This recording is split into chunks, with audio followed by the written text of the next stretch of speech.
Last week, at the recommendation of several individuals on some of the koi pond forums, I built a rack that would hold quilt batting, and I can slip that under the waterfall. And I wanted to build a rack that was easy to remove and easy to replace the quilt batting that would last for a substantial amount of time, which I think that I achieved that, and something that I could easily slip in and slip out to make this happen.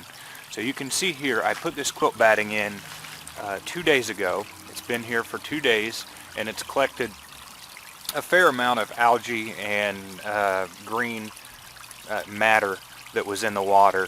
And you can see, if you take a look at the water, that it is almost perfectly clear, minus the junk that's on the bottom and whatever's floating on top. And that's just it's blooming season right now. It's springtime, and the pear trees are blooming, and so we have a lot of oriental pear blossom that's floating on top of the water that I've been skimming off each day. But to take a peek here, this is what the quilt batting looks like, and we're going to go ahead and change this right now.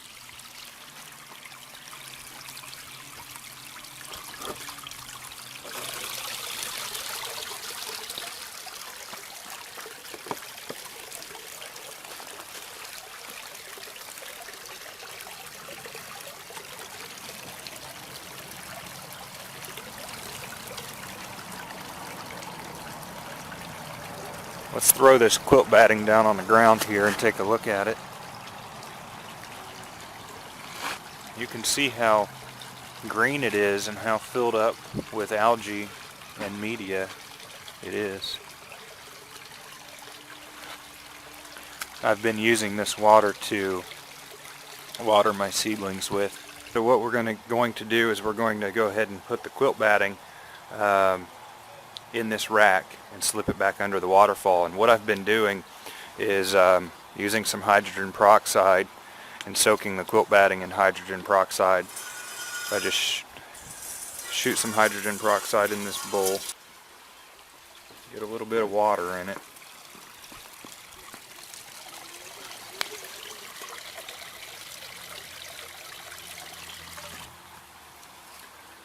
stuff the quilt batting in, get it wet, let it soak it up. Now, I don't know if I can do this with one hand. I need a camera mount, or a cameraman, or a woman.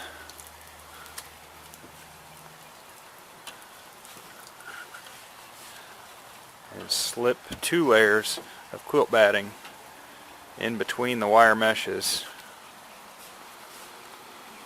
And while this doesn't catch all of the water, it does catch, I would say, about 80 to 85% of the water runs through the quilt batting and inherently filters and adds hydrogen peroxide. Push this all back down. I use this screw right here to kind of hold this down.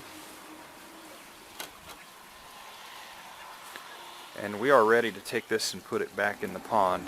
Now, one more thing I'll note is all I have to keep this thing from tipping over is this one spar sticking down and holding it from rolling under the waterfall.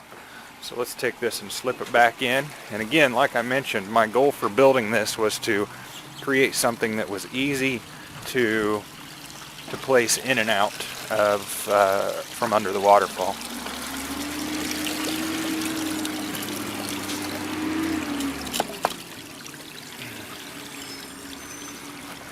And it's done. I replaced that in less than 2 minutes. Now, contrary to some other people that have said that we don't need barley bales, my better half thinks that we do. And so we went ahead and put some barley bales in, and we can slip them underneath the rack, and they don't float away and the water runs through them. So we would be getting the maximum benefit possible.